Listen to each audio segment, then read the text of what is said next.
Você já parou para pensar em como a psicanálise, aquela área que lida com o inconsciente, com os desejos, com o que está lá no fundinho da nossa mente, ela pode se conectar com o trabalho do assistente social aqui no Brasil?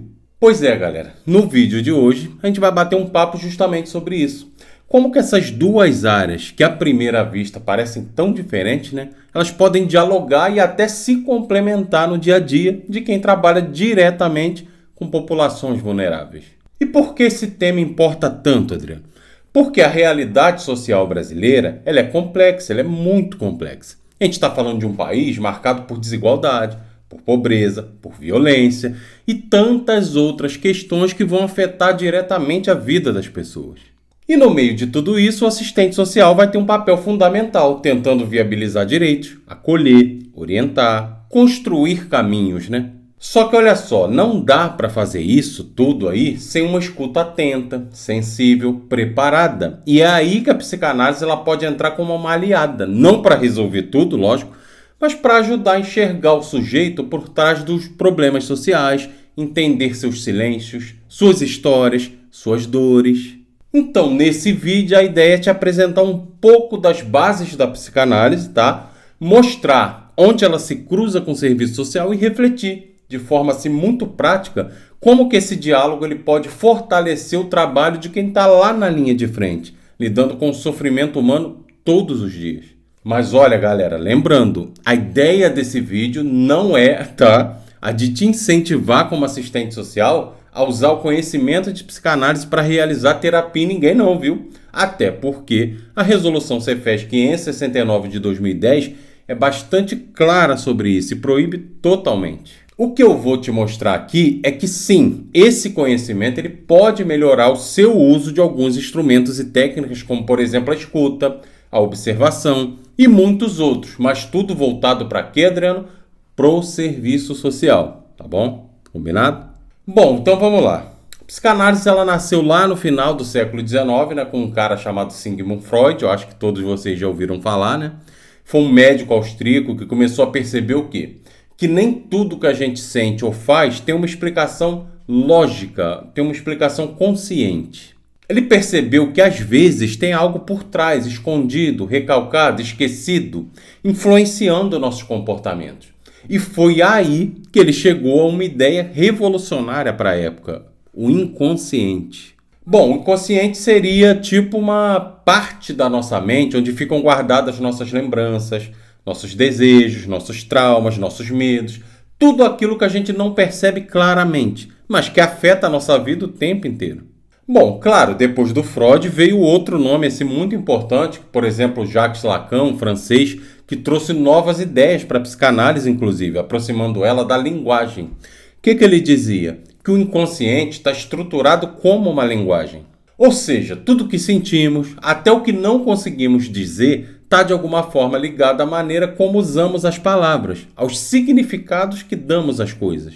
E aí surgem alguns conceitos bem centrais que valem a pena destacar, como por exemplo o inconsciente, como eu já disse, que é a parte oculta da mente que influencia os nossos pensamentos e ações. A repetição, que é quando a gente vive certas situações ou padrões ali de forma meio automática, quase como, sei lá, se fosse um roteiro que a gente repete sem perceber, mesmo que isso traga sofrimento. A transferência, que acontece quando numa relação, como por exemplo entre paciente e analista, ou até entre usuário e assistente social, a pessoa começa a projetar ali sentimentos antigos, entende? Ligados a outras figuras importantes da vida dela. É uma forma do passado se fazer presente nas relações atuais. O que acaba sendo mais comum do que se imagina, até por exemplo em relacionamentos amorosos, quando a pessoa que está com você projeta sentimentos do ex em você ou vice-versa. Também acontece. E tem também o sintoma, que para a psicanálise não é algo ruim exatamente, que precisa ser eliminado. O sintoma é uma forma do sujeito expressar algo que não consegue dizer de outra maneira. É uma mensagem que precisa ser ouvida, decifrada e não simplesmente cortada fora. E aí a gente chega num ponto-chave. A psicanálise é, acima de tudo, uma prática de escuta e de fala. Por quê? Porque o analista ele vai escutar de um jeito diferente, tentando captar aquilo que está por trás das palavras, nos silêncios, nos lapsos, nos gestos. E essa escuta qualificada é algo que pode fazer muita diferença em vários contextos, inclusive no trabalho do assistente social. Muita gente ainda acha que o assistente social é aquela pessoa que dá cesta básica, que resolve papelada ali em órgãos públicos, né? Só que o trabalho vai muito além disso. Na real, o assistente social é um profissional essencial na luta por justiça social, por direitos, por dignidade, eu diria. No Brasil, essa profissão tem uma história ligada à defesa dos mais vulneráveis. Ou seja, o assistente social vai atuar em várias frentes ali, como saúde, educação, habitação, sistema prisional, conselhos tutelares, assistência social, enfim. Onde tem gente em situação de vulnerabilidade, tem trabalho pra gente. Só que não é só uma questão técnica, entende? Existe um compromisso ético e político que guia essa profissão. O assistente social trabalha na defesa dos direitos humanos, no enfrentamento das desigualdades sociais. E ele vai fazer a ponte entre os sujeitos e as políticas públicas, ou seja, viabilizar que as pessoas tenham acesso aos seus direitos, mesmo quando o sistema tenta negar.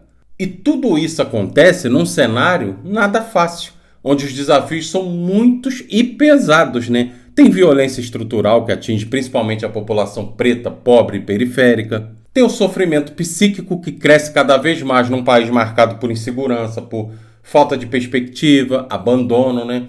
E tem o desamparo, né? Que aparece quando o Estado ele vira as costas e deixa o cidadão, por conta própria.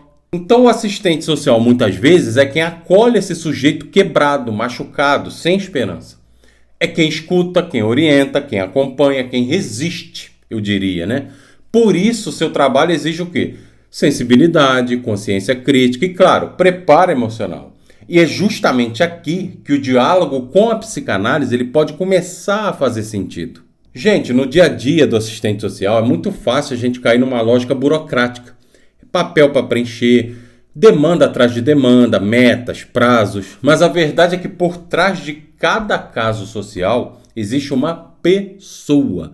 Um sujeito com história, com desejos, com medos, com marcas que não aparecem num formulário, entende? É por isso que a escuta ela precisa ir além da burocracia. Escutar de verdade é o quê? É se abrir para ouvir o que o outro tem a dizer, mesmo que venha em forma de silêncio, de raiva, de resistência. É reconhecer a subjetividade daquele usuário. Entender que o sofrimento dele ou dela não é por falta de renda ou moradia simplesmente, mas também por coisas mais profundas, traumas familiares, violências antigas, exclusões históricas. E aí entra uma postura que é muito cara, tanto para a psicanálise quanto para o serviço social, a do não julgamento. É escutar sem rotular, é construir um caminho com o outro e não pelo outro, entende? É respeitar o tempo dele ou dela, o modo como ele se coloca, ou às vezes até o modo como não consegue se colocar. Agora é importante a gente fazer uma distinção aqui, gente. A psicanálise ela não vem para psicologizar o social. Não é para dizer que tudo é problema individual, que basta falar e tudo se resolve. Não, nada disso, galera. O que ela faz é ampliar o olhar, ajudar o profissional a perceber nuances, a lidar ali com as repetições de comportamento, com as resistências, com os silêncios que também falam. Porque num país onde o sofrimento é coletivo, histórico e atravessa, o corpo das pessoas todos os dias, escutar com atenção, com ética, com sensibilidade é sim um ato político. E é aí que a psicanálise pode ser uma aliada muito valiosa. Tá, Adriano, mas na prática, como é que a psicanálise pode ajudar o assistente social ali exatamente? Bom, vamos pensar em algumas situações bem comuns nos atendimentos dos assistentes sociais. Chega uma pessoa no CRAS, por exemplo, visivelmente abalada, agressiva, falando pouco ou até se recusando a colaborar. Numa lógica puramente ali técnica, burocrática, isso vira o quê? Só mais um caso difícil. Mas com uma escuta mais qualificada, inspirada na psicanálise, o profissional pode começar a perceber o que está por trás daquela atitude. A psicanálise ela ensina que nem tudo é o que parece, que um silêncio pode ser um grito, que uma raiva pode esconder uma dor e que cada sujeito tem uma história única, gente, com marcas simbólicas, familiares, sociais. Ou seja, a gente não pode cair na armadilha de fazer interpretações rápidas ou moralistas do comportamento do outro. Não é isso que eu estou dizendo.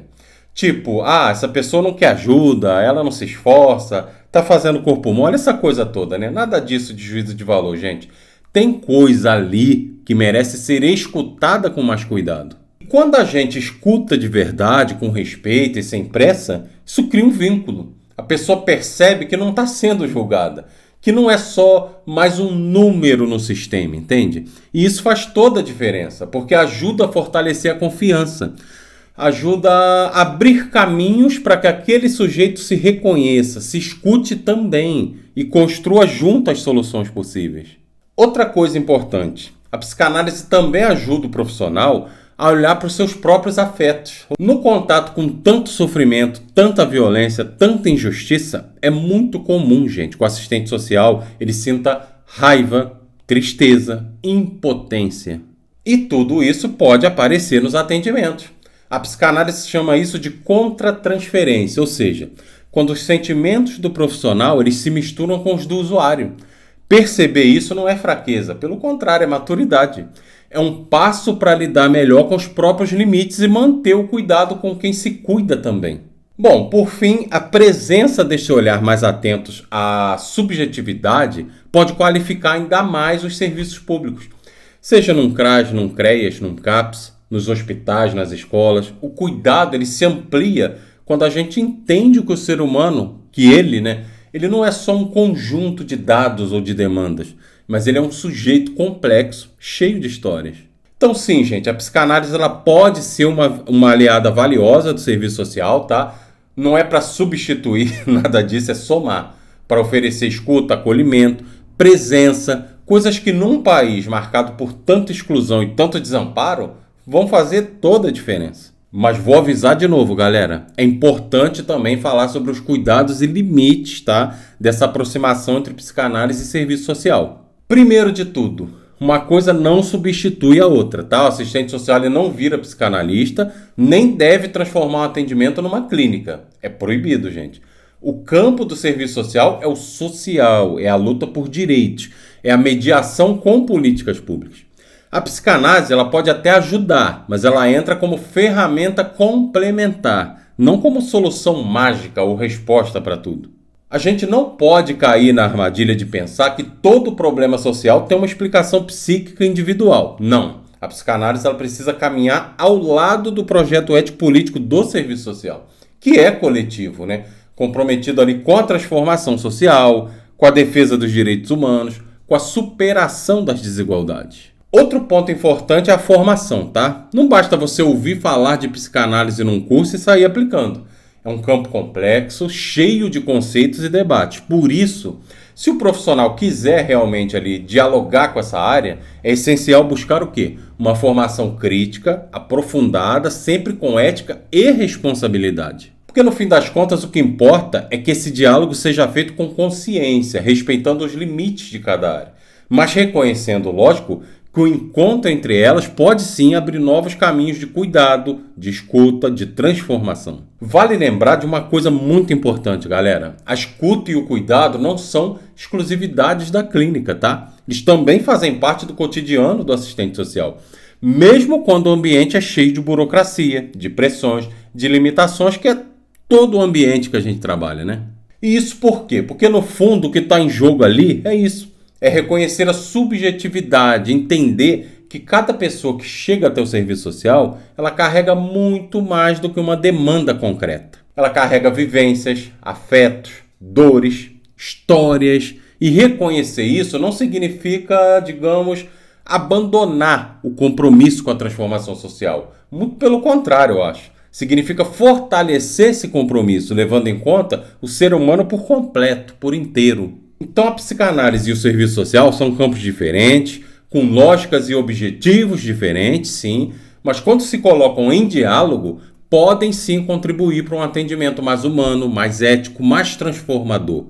Um atendimento que escuta de verdade, que acolhe de forma respeitosa e ajuda a construir caminhos possíveis, tá? Mesmo em meio a tantos desafios. Se a gente pode unir a luta por direitos com uma escuta mais sensível, mais aberta, mais ética, aí sim a gente começa o quê? A fazer diferença de verdade na vida das pessoas, entende? Bom, agora eu quero te ouvir também. Você é assistente social? Já teve contato com a psicanálise no seu trabalho? Como foi essa experiência? O que você acha desse diálogo entre subjetividade e estrutura social? Comenta aqui embaixo, tá? Vamos trocar essa ideia? E se esse vídeo fez algum sentido para você, já sabe, né? Deixa aquele like, se inscreve no canal, né? Compartilha com quem também se interessa pelo tema, por quê? Isso ajuda a levar essa conversa para mais longe. Até a próxima, fui!